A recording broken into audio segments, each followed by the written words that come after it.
All right. And now it sounds like I am coming live from an airport. That's not the case. What's up, man? How you been? From a tin can. Let's go. Oh, let's go. Breaker. We've got a podcast. Can we get some 10-4, some titties on this, please? Can we get some subtitles on this guy? It's like a Godzilla movie. We cannot clearly understand what is coming out of his mouth. Man, what have you been up to? We're just gonna get into it, man. Oh man. I've been. You might want to introduce yourself because I was like, yeah, internet. You all know this guy. He requires no introduction. World famous, mildly known comedian, local. Really my local. name is Daniel. My name is Daniel Brown. I'm a sometimes funny comedian, stand-up. I work in construction. I like video games, and I'm single. So hit me up. All right. Actually, one of the things that we don't have it for today, but as I've been like on a massive hiatus from comedy and podcasting in this whole vein, I had originally set up that you and I would go through like a kind of a Tinder nightmare scenario, and so we're gonna have to get you back on for that because I found a couple of things that are just like, oh man, dude, you dropping that single? You using them date naps? No, I'm trying to do it organically, and it's not going anywhere. So let's get into the nightmare. my advice, like, because guys are like, I know a lot of younger guys that are like, hey, yeah, I'm trying to date, trying to get out there. I don't want to use the apps. I'm like, are you going to church? And they're like, no. And I was like, you should go to church. You should go and check it out. And, see if there's any ladies there. And then they're like, but I don't believe. And I was like, let's let that work itself out. I don't know. Dude, just show up, man. See what happens. Yeah. My home church is like a homeless ministry out on the street. So there's not really a lot of people. They're wonderful people. Just not way to be politically pool. correct. Yeah. Like absolutely lovely, salt of the earth people. But not date very, worthy. Very salty people. Yeah, well, probably. They're worthy. They're worthy of love, just not my type. We'll say that. Yeah. You like a little bit more teeth, Yeah, and like maybe the same color teeth and all those things. Yeah, dude. Consistent in coloring, I guess, is really nice because like that's one of the things that as I've gotten older, I started drinking. So when you go from like trying to find somebody to finding somebody and then having like a mountain of children with that person, like you get introduced to coffee really quickly. And so like that's one of the things that I'm like, all right, at least the teeth still look like good outside of like because like I didn't drink coffee until I actually had kids, so that's been a fun little shift. That's smart. I've been hitting the coffee pretty heavy, so maybe I need to switch to cocaine or something. That's exactly right, dude. You gotta get that little powder on the nose and get it flowing. Yeah, like that's what apparently all that's the successful people do. I know. I figured like, do you have to be successful and then do cocaine, or do you do cocaine and then you become successful? Yeah, somebody who's like allergic to every drug on the planet. Like I have no idea what the order of operations is in that regards. So you obviously said you're a gamer as well. That's one of the reasons why I wanted this podcast to focus on comics and video games. It's just kind of I guess just if you don't have anything else to talk about, we can talk about games. Yeah. What are you playing right now, dude? Right now, Dark and Darker. Have you heard of it? Yes, the original, right? Or is this wait? I'm thinking Darkest Dungeon. Dark and Darker. Yeah. That's the like. You go into a dungeon and you're kind of finding your way around and there's other people that maybe will kill you. I was a little bit confused on the whole setup, but it was definitely interesting. And then they got sued for making the game, but I guess they've gotten past that lawsuit and now they're working their way back out. What's going on with Dark and Darker? They worked out the lawsuit, so it's available on Steam. Great free-to-play package. It's like an extraction shooter. Have you played Tarkov or heard of that? I've heard of Tarkov. I haven't played it. Me neither.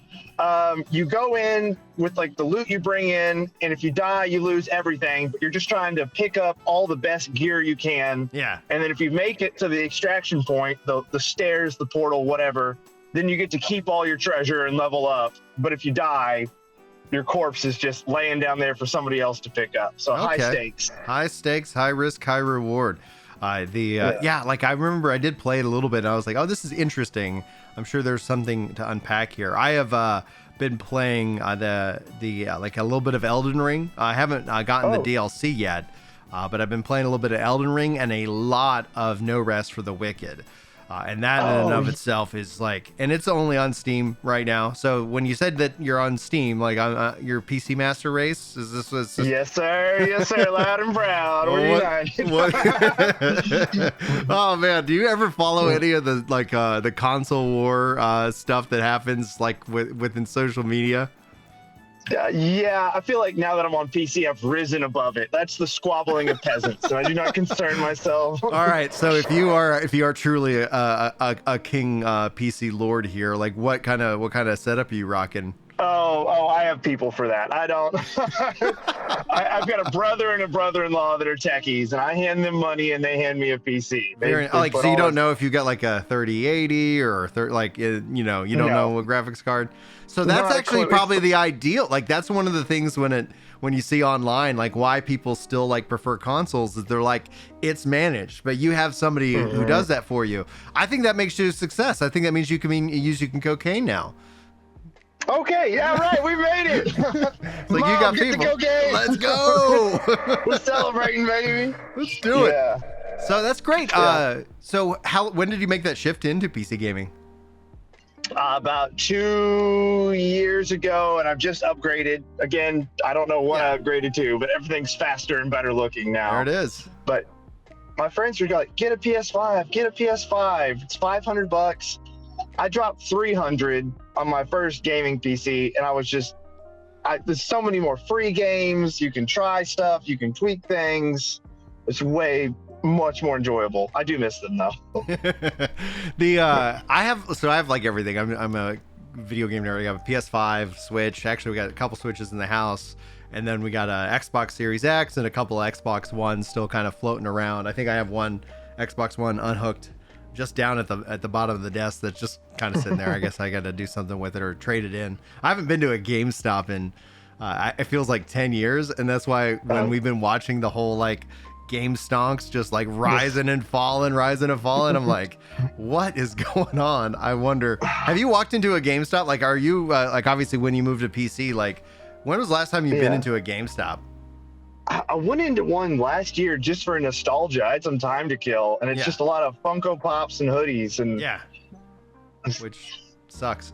Like I don't know. Like I've just never been in. Like I'm barely a physical collector. Like you give me a video game with a digital package, a digital collector's edition, like sure, I'll toss in for that. I'll get that mount or I'll get that whatever that comes along with it. But physicality, I'm like, I went to BlizzCon and they gave me this thing right here, which the kids have broken the sword off. It's one of the I don't even know. Like I'm not a WoW guy. My friends are. I was there for Diablo, and then I was like, yeah, we got a couple bits of artwork. You can see Final Fantasy 2 like on the shelf, and it's like, yeah, I got like a handful of things, but outside of that, I'm like, just get it out of my house. I don't want it. I don't need it. The world is digital. Let's go. It's just junk. No clutter. Open mind. Yeah. On my screen at the bottom, it says recording hasn't started. Does it say that for you? I have no idea, but I've got it recording over here on the on the app. So I'm direct. We'll So all right, Jack, if you're watching and listening, just jump cut that. And if you leave it in, who gives a crap? Like the 100 content. Yeah, it's content, baby. So one of the things that I think would be kind of fun to talk about, since we are both obviously ethnically white, I decide whether I want to identify as white or not, just depending on how awkward I want to make the conversation. Because it's like, guys, like clearly ginger skin. I don't know if I'm brown spotted or white spotted. It really, I know the freckles coming in, or the cancer, just like overtaking. Oh no, not the melanoma. Not the melanoma. Actually, yeah, I go yearly to get to get checked up for that stuff, because I actually have had some skin cancer, and it's like, all right, let's let's keep burning that off. But anyway, like that's white people problems. Nobody cares. Let's talk about like something about the console wars that I've often found interesting. I'd be curious to see if I'm the only one who's noticed this, but there is a predominantly black culture that has really ingrained themselves into the console war. They have really leaned in either PlayStation or Xbox. And the funniest thing to do, like if you're ever just like needing the best amount of entertainment in your life, is to go into Twitter and go into these spaces where they hang out and talk about and fight about this stuff for 6 to 8 hours. And, it's like, I've never been called the N-word as much as I have been when I've been in those like things. Oh, man. And it's like, all We're right. about to break that record today. So buckle up. Let's go. Cut the beat. No. Oh, I'm glad you found that outlet. So you just really getting in there, stirring the pot.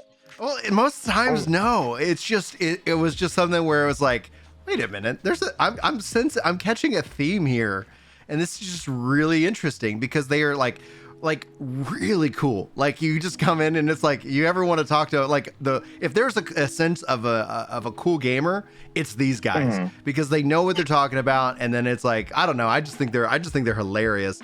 And so them getting online though, and then warring, like legitimately like warring about like, okay, PlayStation is better than Xbox better than PlayStation, when the reality is Xbox doesn't have any exclusives. So it's like seeing the Xbox guys really grasp for straws to get some kind of point. And so their point system, so it's like, also what's really cool about it is there's 2 different games. It's like you're watching 2 different completely sports competing. So Xbox, instead of shifting from, we have the best games, is we're buying all the studios.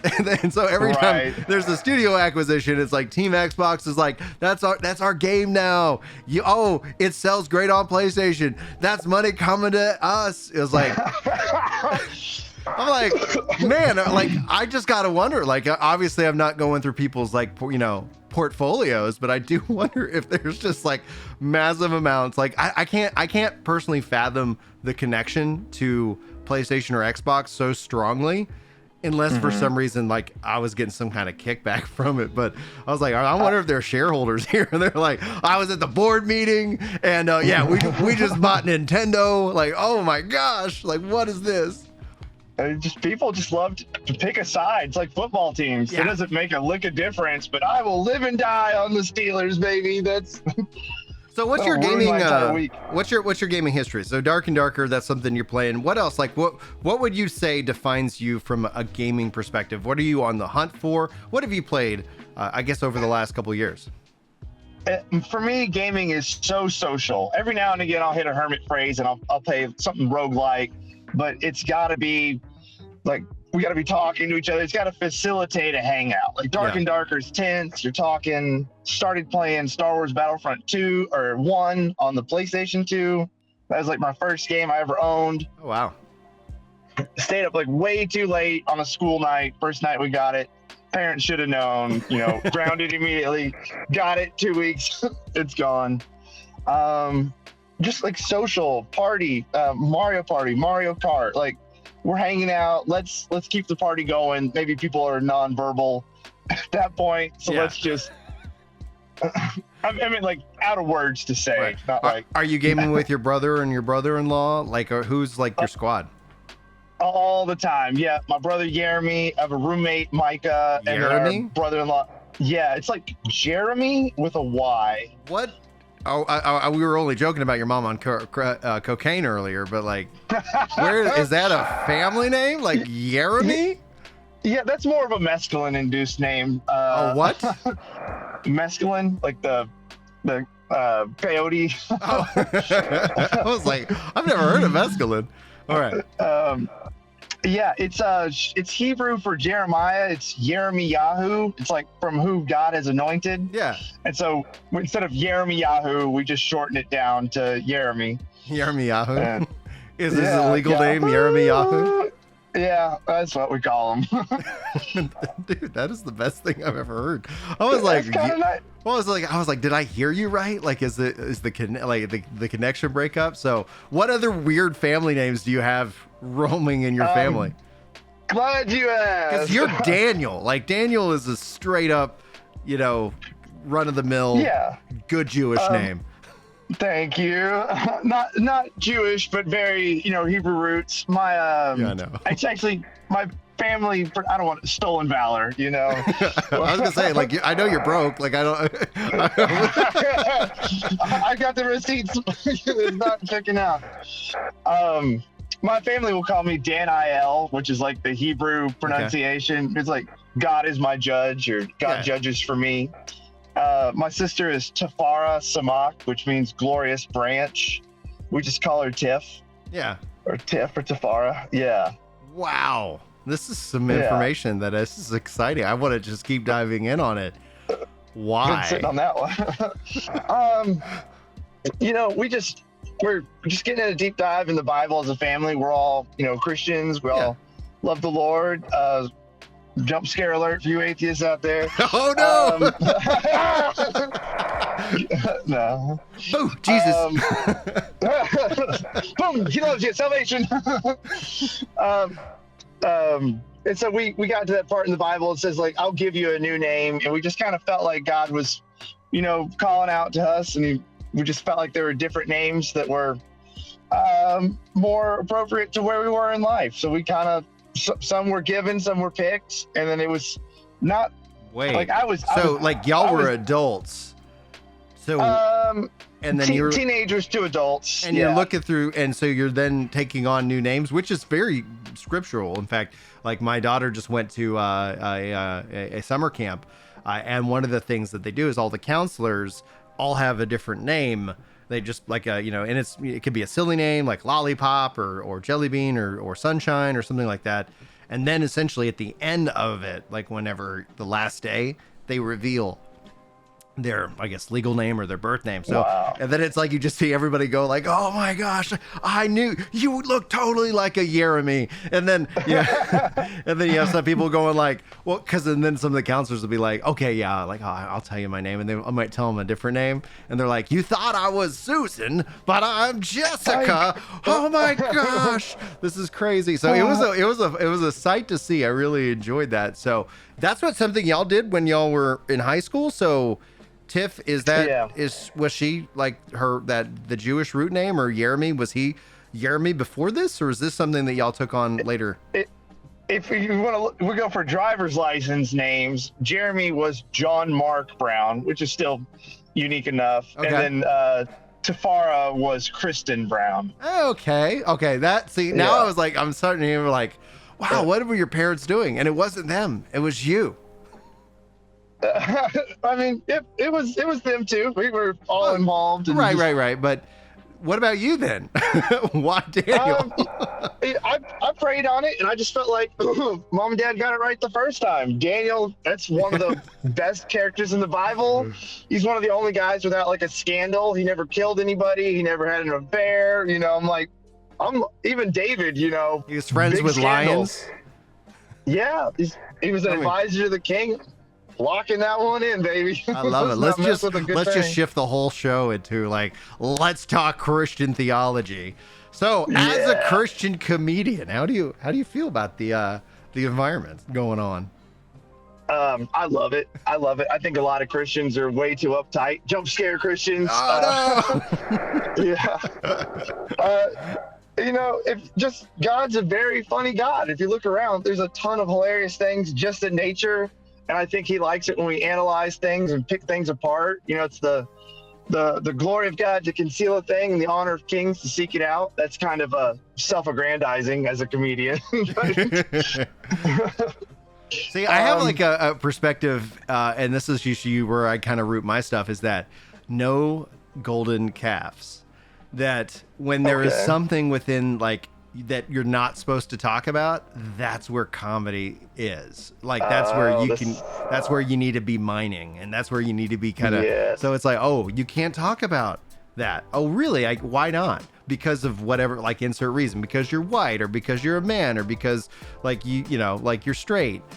All right, well, I'm gonna go lean into that uncomfortableness that generally in polite society, and I'm gonna take that and try to find something funny in that and bring that to the stage, just because I think that's like so from that Christian perspective, like I know like you've seen my stand up and like I can be very crude, and but it's like I look at it in terms of like what can we not say, like what cannot be made fun of by, you know, like if you go online, there's a certain set of rules that like, okay, but it's fun little because circles don't touch. Oh no, like you can't. And I was like, I think that mindset though, like when it's like, okay, you can't make a joke about this, because I got in trouble on Twitter because I made a joke about my favorite, you know, it was like happy, you know, trans awareness visibility day. It's when Jesus died and came back as a they them, you know, and it's like the internet is like, you can't make, and I was like, you're punching down. And I was like, it's so weird to me that you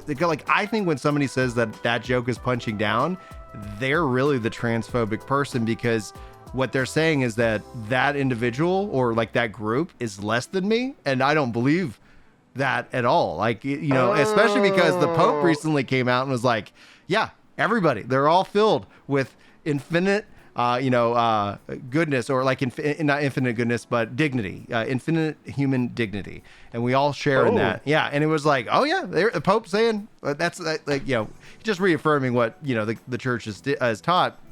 And but yeah, and the people are mad because it's like he's also like, yes, but maybe don't go cut your dicks off, you know. Like it's like hey, all right, let's balance this out here. Yes, you as a human being, you're loved by Jesus, you're loved by God, you are created by him, you have infinite dignity, but keep the penises, gentlemen, like please, let's not cut off those tits, ladies, let's go. Thanks, Pope. Solid point. Yeah, it's just, the love of God is not something that can be taken away, you know. So it's not like we're not, as long as we speak out in love, then we're not punching down. Right, exactly. And so it's a fun aspect, but that's where it was like when you go online, it's a whole different thing. Because one of the things that once I started doing like stand up was in the clubs, it's like there was just this hunger for people to come and say just dumb stuff that everybody can kind of just get a laugh at, whether it's dark or it's just absurd or it's just, you know, straight up silly. And so you see like this kind of, in a way, rejection of this like online noise and getting back into that. And so it's like, yeah, it was a real kind of fun thing, because like because it feels like what the internet was when it first came out, where it was just like, oh my gosh, all these possibilities. And then it's like slowly kind of become, you know, like really tribal and constricting. Then it's like, oh, okay. It's like, oh, wait a minute. Like, you know, we can't make jokes about this. We can't do skets like that. And that's why, like, I would say Shane Gillis has been one of the like premier comics that I like from a sketch perspective. Because he goes out and it's like, oh, why isn't SNL making sketches like this? Why isn't that happening? And then you're like, he got fired from SNL, and it's like, oh yeah, I'm betting their hands are probably tied, because it's like, okay, we can't really put this on air. And then, you know, Shane is like, all right, I'm just gonna go do my own thing, and finding great success, great demand for that kind of stuff. Who would be your do you have any comedic inspirations? Do you have any favorite comedians that are working the scene right now that aren't our local crew that hangs out and does stand up together? Oh, you said that outside of the DFW scene?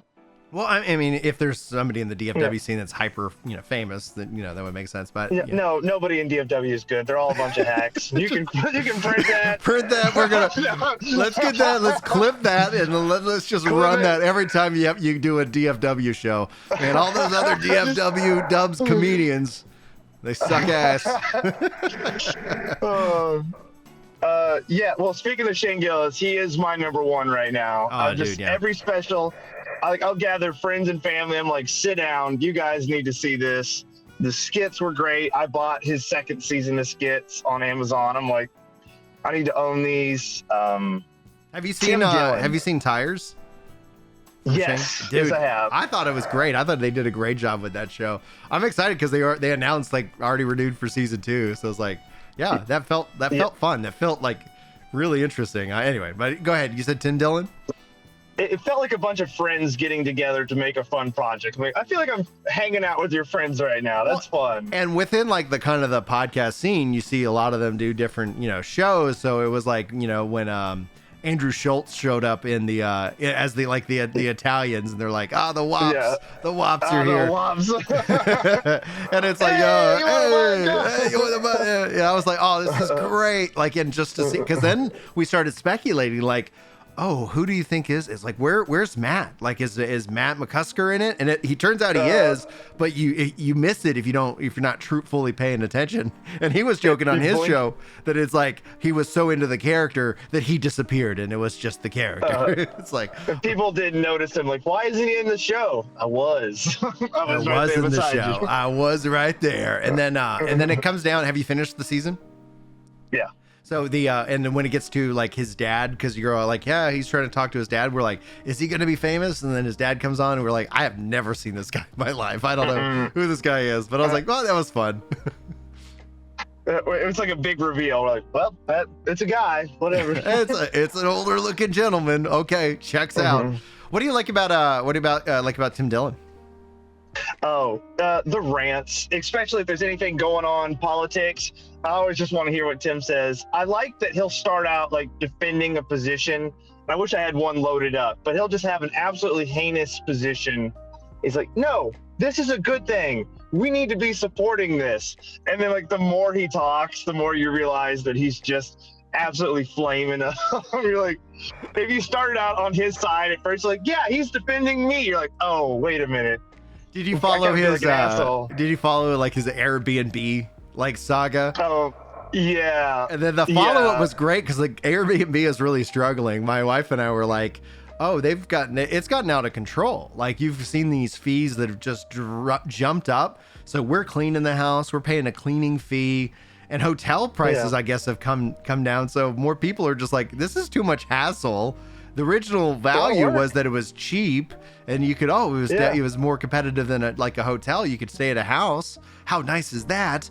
And then whatever circumstances, that is completely done a 180. And last time Julie and I went anywhere, we put the whole family in a hotel, and it was great. Perfect. And it was like, and guess what? People come and clean up when you leave. So it's not like, oh no, my wife's like scrubbing the floor. We did an Airbnb like in Arkansas visiting family, and she's like scrubbing the floor because like one of the kids spilled something, which happens with children. They're gonna spill. Oh, yeah. Doesn't matter how many sippy cup lids you got, dude. It is Murphy's Law. Murphy's Law. And it's just scrubbing, like stressed out, like we're not gonna like, oh, they're gonna fine us and stuff like that. And then I go to a hotel, kids spill something, we're like, not our problem.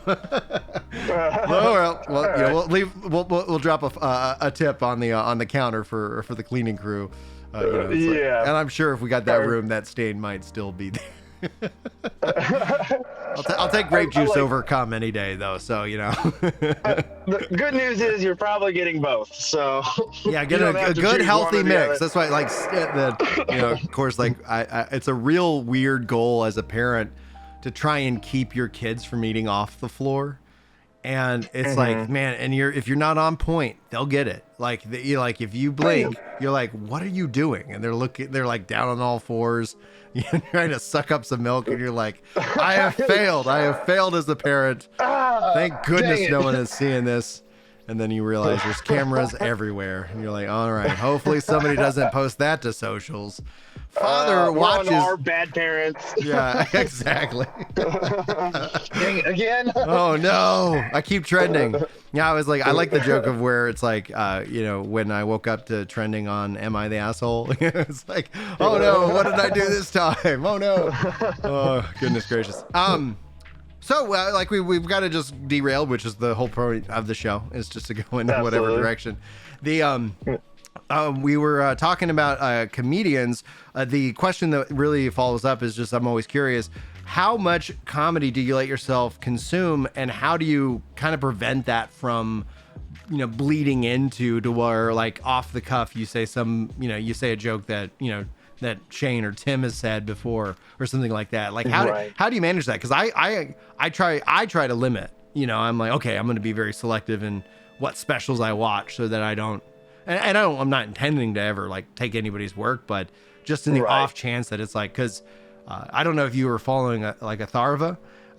He recently, big into the Atharva drama. Yeah, dude. Follow that very closely. Let's talk about that a bit, because we're going to try to get Atharva on the podcast in the future. But he was like talking, he was running me through it. But yeah, so how do you kind of prevent that? And then we'll talk about the drama.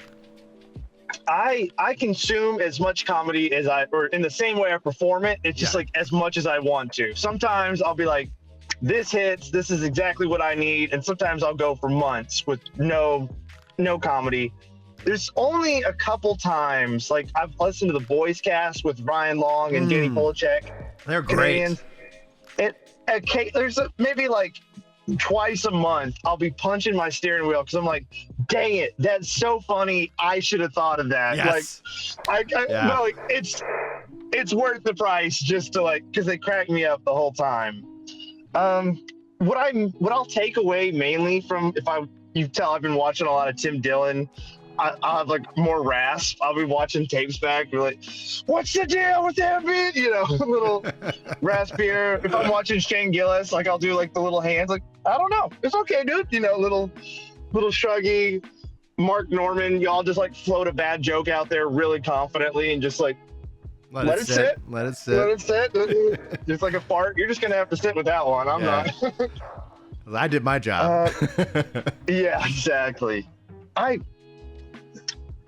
don't know. I feel like my humor is too dumb.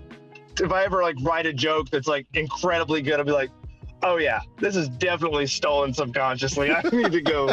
This is too good. Check the database. I haven't been doing this long enough that this is the joke that I would have come up with. Yeah, this joke's about being raised in an Indian household. I don't really think I came up with this one originally. I have never been to Dubai, and I do not like curry. It's like, okay. Yeah, growing up in a wheelchair, I'm like, this isn't me. So I went astray here. This is gonna this is gonna come back to bite me. Do you find that other people's bits like try to sneak their way into your writing, or is it concerned? Sometimes premise, like, because it's like my view is that like, oh, it's an interesting premise, and then I think, do I have another perspective or another take? Because generally, like I would say, outside of a handful of comedians, most comedians don't have 6 kids. So anytime like there's like any kind of joke around family or whatnot, I go, oh, it's an interesting take. And then I just kind of like, I write down premise concepts. I don't like write down the joke itself, but then I kind of write down the premise and be like, kind of revisit it. Like, is there something funny here? Is there something that I can explore? Is there something, does this change if you have 6 kids?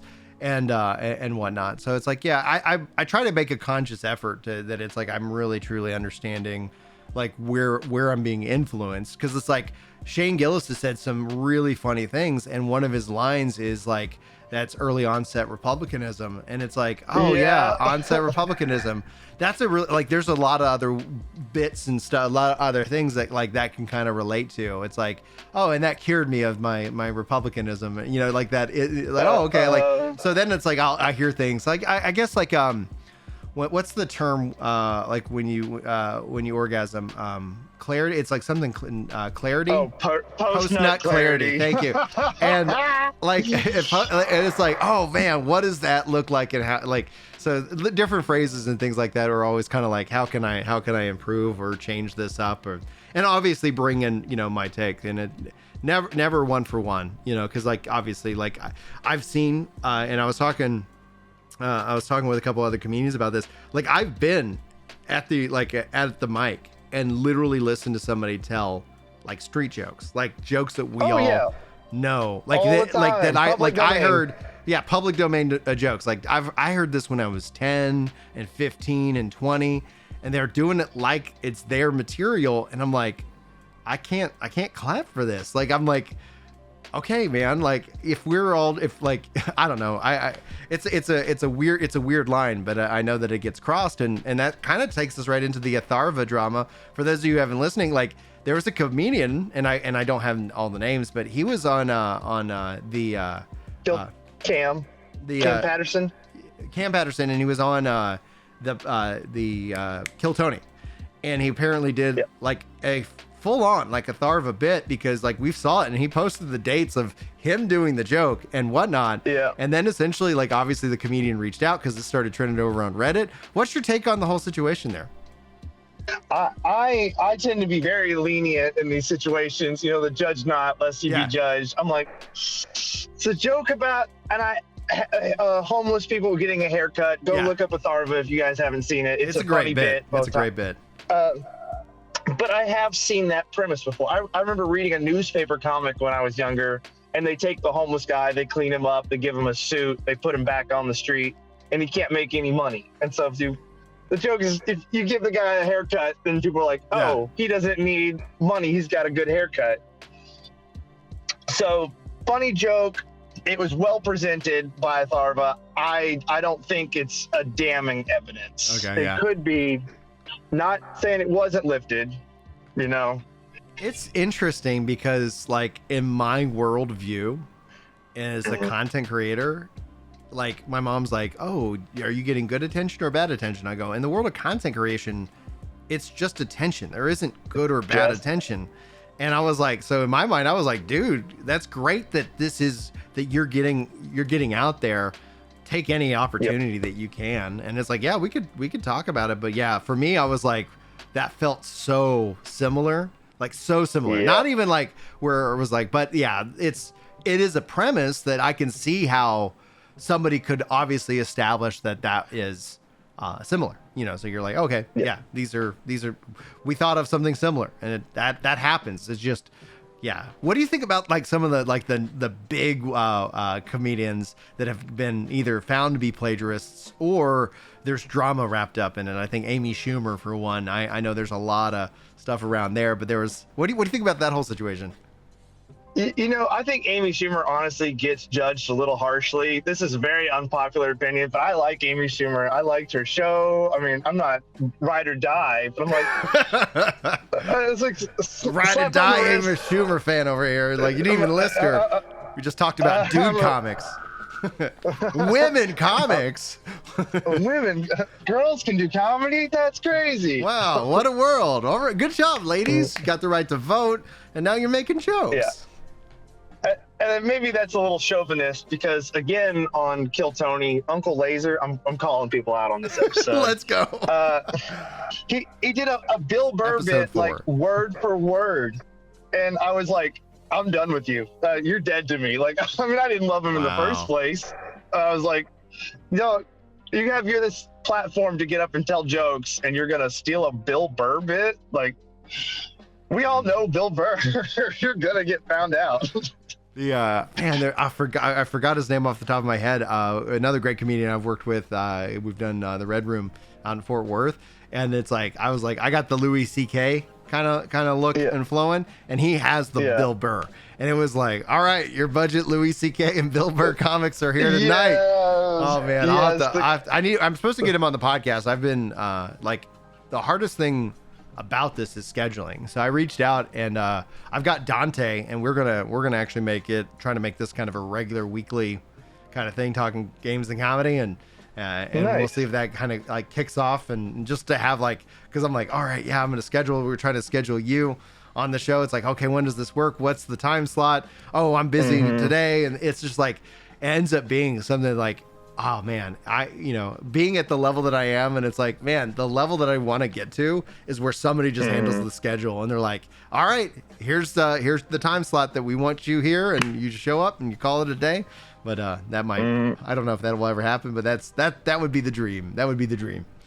Here's your appointment, sir. Yes. What other games and stuff like that are you playing with your Jewish brothers and sisters? With my brethren in the ghetto. We've been playing the finals a little bit. You touched that at all? Yeah. It's what do you think about the whole AI piece of it that was brought in for the announcer? Oh, I don't know about this. Yeah, so what they do as a part of it, they brought in kind of AI to have the announcer react realistically, apparently, to what is happening in the game. Oh, which I think is really smart. I saw clips of that. I thought somebody was just doing a bit on TikTok. I didn't realize that was actually the announcer. Yeah. It'll like say your name. It'll say your screen name. Is that right? Maybe. Yeah. Okay, yeah. I'm just saying, like, it was wild. So yeah, the finals, that was I know that kind of popped off a little bit, but people, with all games pretty much you have kind of a rise and kind of just a settling down. So that's so is anything new going on in the finals? I'm started playing it, so it's all new to me. There you go. I'm like, whoa, we got a goo gun and you can throw gas tanks and be a little guy or a fat guy. This is great. Body positivity in video games. Oh, yeah, dude. Fat guys get hit more though, like just like in real life. They can take more hits though, just like in real life. They got good constitutions. And great personalities. That's important. So you mentioned like Star Wars Battlefront on the PlayStation 2 is kind of the first game that you own. What got you into gaming originally? Was it that game? Was that the first video game you ever saw and played, or were there other games like over at friends' houses, etc., that you're like, oh, I got to get in on this action?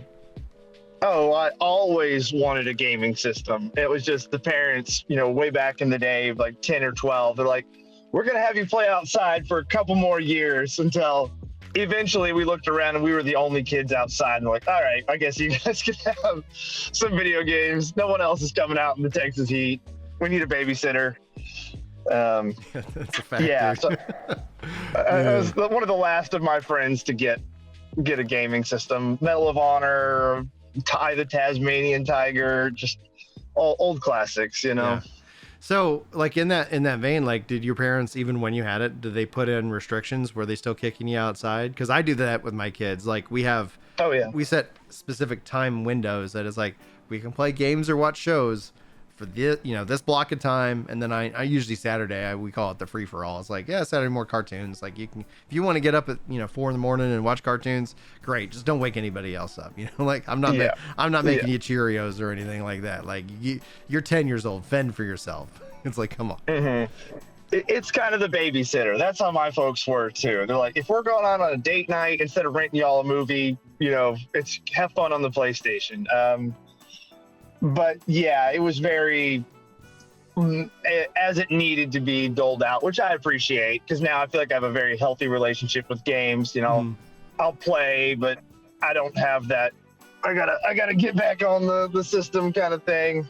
Yeah, I think I have that naturally baked in with because if we're gonna play games with the kids, that's fun, and then I get maybe a little bit. So I kind of look at kind of a weekly average, maybe around 5 hours a week, for me to kind of play whatever game that I want, etc. Which is really nice. I use actually a lot of cloud gaming. So we talked about PC gaming already, but it's like I've primarily shifted to where, like, if the game's coming to GeForce Now, then that's going to be a game that I'll consider picking up, because I can play it on my computers, I can play it on my handheld, I can play it on my console, like on Xbox and stuff like that. So it's like, oh, I'm not restricted by what device I want. I just want to have my games, playable. And that's been a big positive way that I've been able to actually play those 5 hours. Because usually by the end of the day, like, all right, I think I'm going to go sit down for a little bit. Kids are all in bed, and it's like, all right, I'll just boot this up. And the nice thing about that for me also is there's no updates, because I remember being so frustrated, because I remember them saying, like,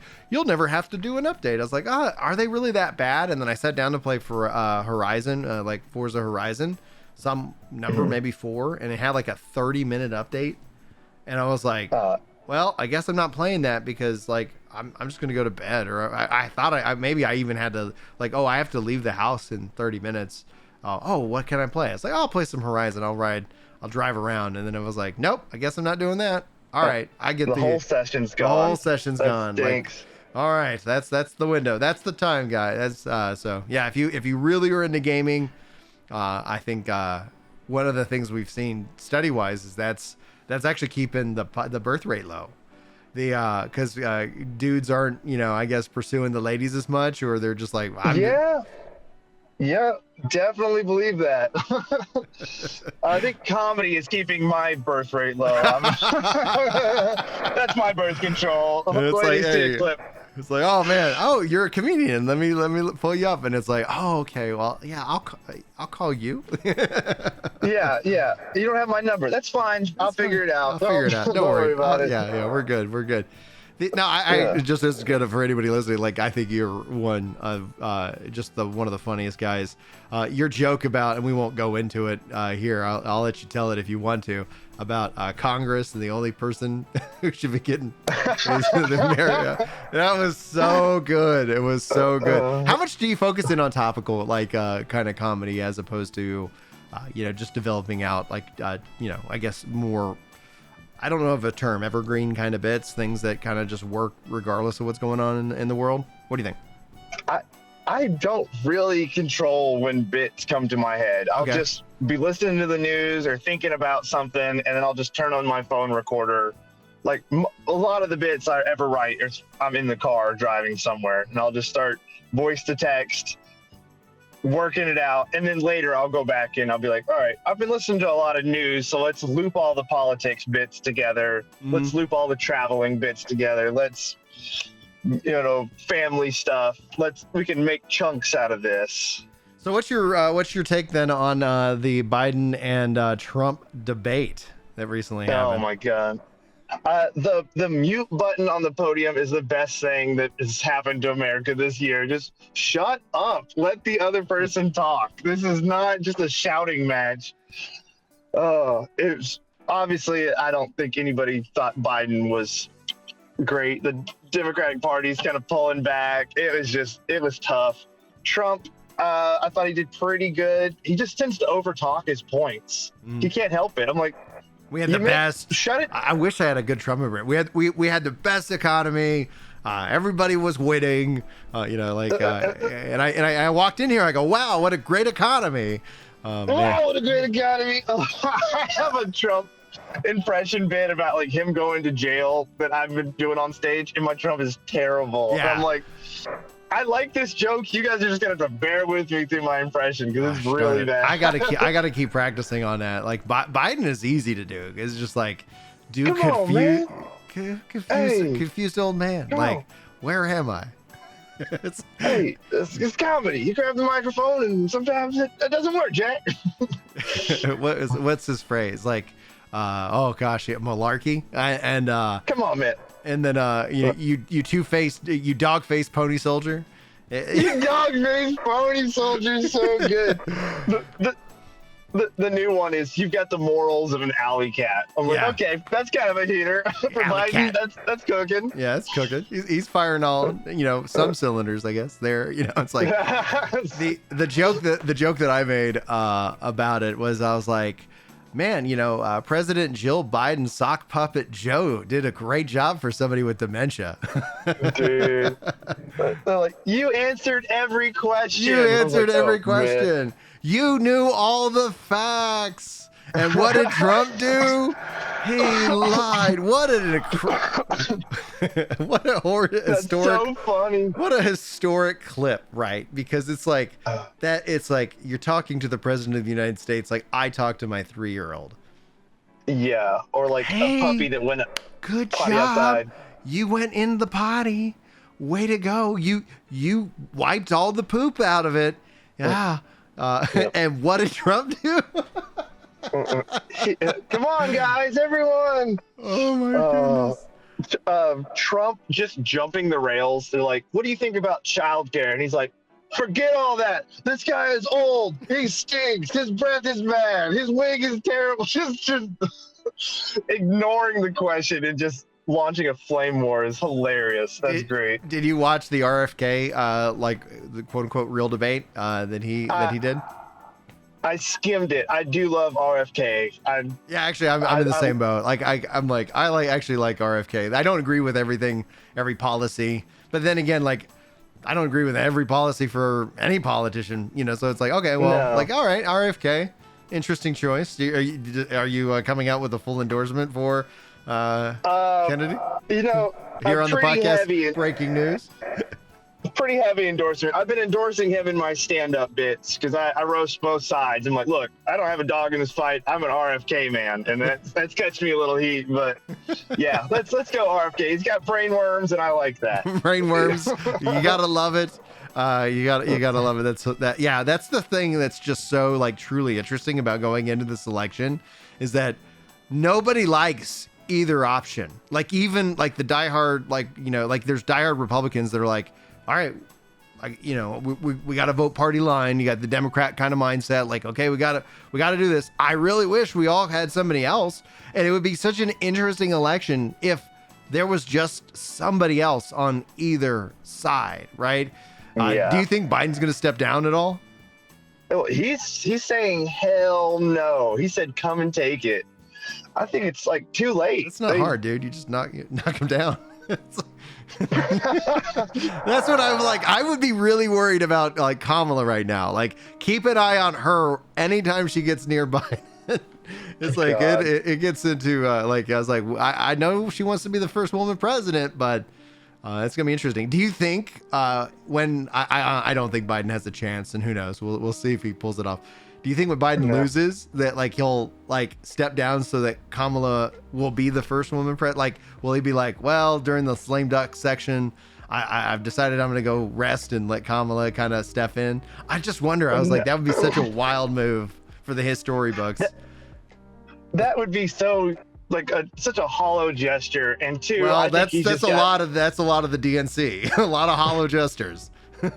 True. They're not above a hollow gesture. I think his arthritis grip is just sealed around the presidency, and he's not going to let it go until somebody pries it out of his hands. Yeah, it's going to be a fun and also probably pretty terrible like year, especially on the internet. Like there is just so much drama. Have you been following Gamergate at all on online?